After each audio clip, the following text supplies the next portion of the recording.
All right, so I'm going to work some example problems for the 11.4 and 11.5 practice, just to make sure you're on the right track here. So this is on the second page. We have a circle, and it says that angle EDF is congruent to angle FDG, which means that, if D is the center, which I know that because it calls it circle D, that means this is 80 degrees, and that also means this is 80, which means, this is 80 because they're congruent. So then that arc is also 80. So the question number 12 that I want to show you is, what is the measure of arc EHG? Okay, which is this arc right here, and that is this formed by a central angle. And so that is just going to be 360 minus 80 minus 80, which is going to be 200. And now it's asking for the length of EFG. So let me back up just a second. So that is degrees. That is asking for the measure of the arc in degrees. This next question is talking about the length, okay, which remember is a fraction of the circumference. So the length of arc EFG, so arc EFG, the measure of arc EFG is actually 160. So we're going to need to use that in our problem. So the portion arc EFG is of the circle is 160 out of 360. And again, we're going to multiply that times the circumference of the circle. The circumference of the circle is 14 pi, because pi times diameter. The diameter is 14 because the radius is 7. So then I'm just going to simplify this. So what I would recommend doing is putting in your calculator 160 divided by 360. And then just right away after you press enter, all you're going to do is multiply by 14. And we want to leave our answer in terms of pi. And so your calculator will probably give you this fraction, which I'm totally fine with. 56 over 9 pi. I would actually prefer that over the decimal answer. So another way of doing this would be in your calculator to do, let me show you what this is the same as. 160 over 360 times 14 pi over 1 is what that is really saying. So in your calculator, you can do 160 times 14 and divide that by 360. And then whatever fraction you get is that times pi. So that should be 56 over 9 pi. Number 18 asks for the circumference of circle F. Okay, so we know that this angle is 290. And we know that this major arc, DE, the major, the arc length is 46.75.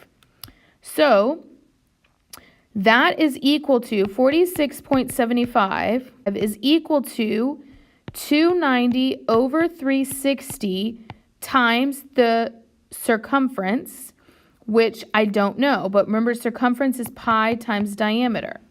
So what I'm actually solving for here is this piece right here. I could solve for the diameter, but it's not necessary because, again, if I get pi times diameter by itself, then that is the answer that I'm looking for. So how do I solve for pi times diameter? Well, I could divide this, but I would prefer not to have to do that. So instead, this is multiplication. So to get rid of the 290 over 360, I would actually have to divide. But remember, dividing by a fraction is the same as multiplying by the reciprocal. So I'm going to multiply both sides by 360 over 290. So this is going to get multiplied by 360 over 290. So those are going to cancel, which leaves me with pi times diameter, which is the circumference, equals 360 over 290 times 46.75, which is equal to 58.03. And so that is the circumference. That is your answer. Again, if you divide by pi, then you get diameter, but then you just have to multiply the pi back in to get your circumference. So this is circumference, which is equal to 58.03 feet. All right, on the next page, it says the area of a circle is 290 square meters. So area equals 290 meters squared. And they want us to find the radius. Remember, area is pi times radius squared. So 290 equals pi r squared, and I need to solve for r. So I'm going to divide both sides by pi. So 290 over pi, and I'm just going to leave it like that for right now, equals r squared. So now to solve for r, I'm going to take the square root of both sides. So you can actually put this in your calculator. Keep in mind that you may need to use parentheses or just be very careful that it types in exactly like that. But if you type that in your calculator, then you should get that the radius is about, and we're going to have to estimate here, 9.61.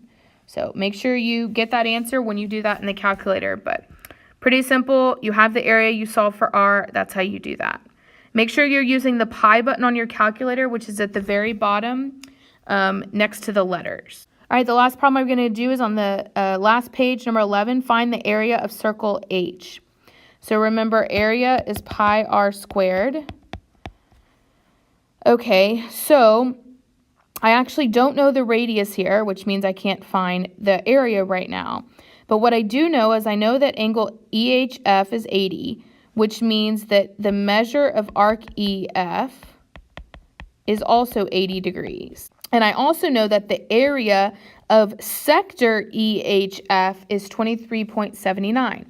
And remember, the area of a sector is a fraction of the area of the circle.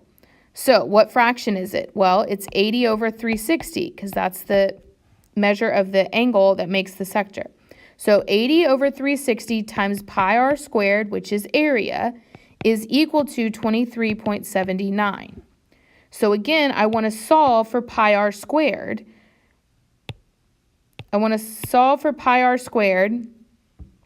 So I just need to get that by itself. This is what I need to get by itself, which means I need to divide by 80 over 360, which is the same as multiplying by 360 over 80. So I'm going to do that on both sides.